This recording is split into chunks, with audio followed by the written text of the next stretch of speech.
want to know what was probably the scariest thing I thought all episode watching this 25-minute period of children suffering?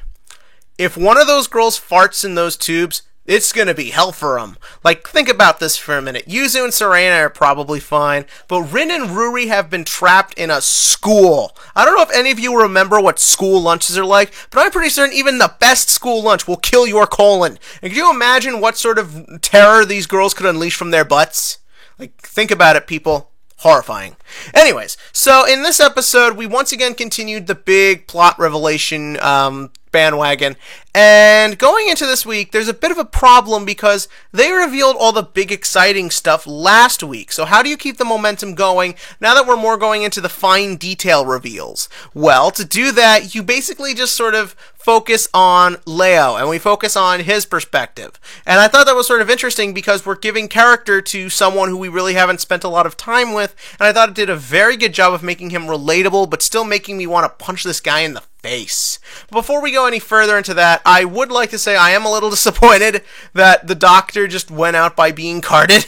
Like, the whole thing with Parasite Fusioner was so creepy and so crazy. I thought it deserved a little bit more, but I understand why he needs to go now. Also, it is a good way to reestablish that Leo is ruthless, and it does set up sort of the tone of this episode, and that is that this guy's not just a straightforward wahaha world domination bad guy, which the Doctor was. I did sort of like that at the end there with the Doctor. First up, I like that they were setting it up between a duel between him and Yuya only to just sort of false lead it. That was kind of nice. Another thing I really enjoyed was sort of when the Doctor died. He was just like a sniveling coward. Like, the whole time you've been watching this character and you're like, he's just some twisted lunatic who is like a child, only his playthings are people's brains. So that is creepy enough as is, but sort of seeing that he even goes out like a scared child, just a coward who just wanted to fuck with people. It really did a lot to me to sort of give me a final idea of what this guy was like as he goes to his end. And even though I would have liked more, I did like what they did with what they had. As for the rest of the episode, we got to see what Rey looked like. Big deal. We already kind of figured what she looked like, but I like the fact that it didn't spoon feed you any information. Okay, there's a guy explaining everything, but it never felt overly like they don't respect the intelligence of the audience. Yu-Gi-Oh! Respects its audience a lot with the way it reveals a lot of this stuff, and I thought all of that was handled very well. First up, something that's been bugging me for 100 plus episodes. We know that Reiji altered the memories of Gem Knight Girl and the rest of her friends, which annoys me because A, we didn't establish this technology existed, and B, I just hate memory erasing plots because it's just a stupid plot convenience. But we established that Leo, in his time, as in the 4 dimensions, he created a device to at least look into people's minds. So once you already have that technology, it's not too crazy to believe that you could also make it to alter memories and stuff. Especially, don't forget, it's not like he did all this overnight. He had, because you look at him, he's very clearly a lot younger in the flashbacks than he is here. So he had a long time. Like, how old is Reiji supposed to be? I forget if he's like 18 or if he's just a full-on adult, but the thing is, it needed to have happened in that time for him to shack up with Reiji's mom and have him and all that time. That's a long time. Like, because it looks like he lands at some point in the early 2000s because we see the older model dual discs and there's no like fusions or anything yet, and it's all normal monsters.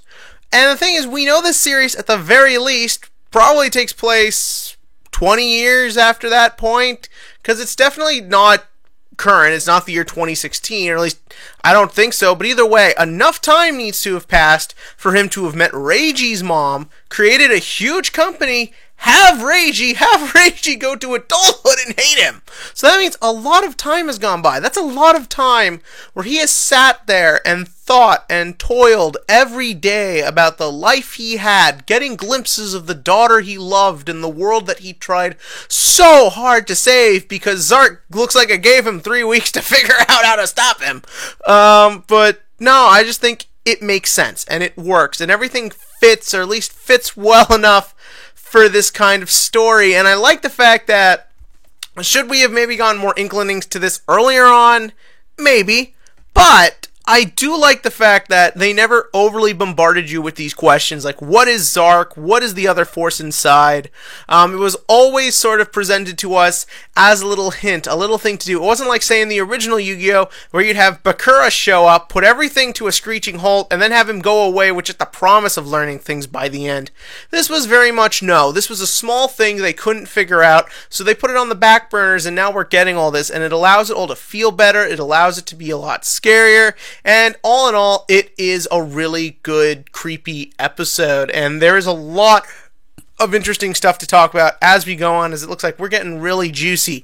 Also, making it that Leo's final plan is a cannon full of people's souls, and that is what Arc 5 is. I had to clap. I think that is so good. I assumed Arc 5 meant that, I think we all figured out early on, it wasn't just going to simply be, this is the 5th Yu-Gi-Oh!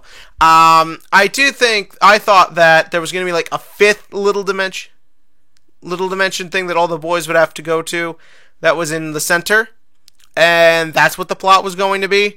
I am glad, though, that it is kind of something very terrifying, and it is a twist to make it that's what the villain wants to do for once. So that's kind of neat. But other than that, yeah, really great episode. And as always, tell me what you think in the comment section below of this episode. And trust me, I really apologize. I wasn't able to respond to any comments last week. I had a really hectic week. Trust me, I do read everything, though. Even if I don't always get to reply to everything, I really love hearing what you all have to say. I really do check everything, even if I don't always get to reply. But I do read everything. And as for the TCG question of the week, something very interesting happened. Dark Magicians got 34th place at YCS Minneapolis. Now, many of you might think, oh, who cares? They didn't top. That is still huge. No one cares about Dark Magicians right now. No one's interested in that deck. With ABCs coming out this coming Friday, it really begs the question, do you think Dark Magician could be a big threat this format? If anything, just as a sleeper hit. And if so, or if not, what do you think the deck needs to really be up to the level of Blue Eyes, Metal Foes, ABC, Magispector? Tell me that below. And as always, click to like and click to subscribe, so that way we can find out if anyone truly does fart in those tubes next week.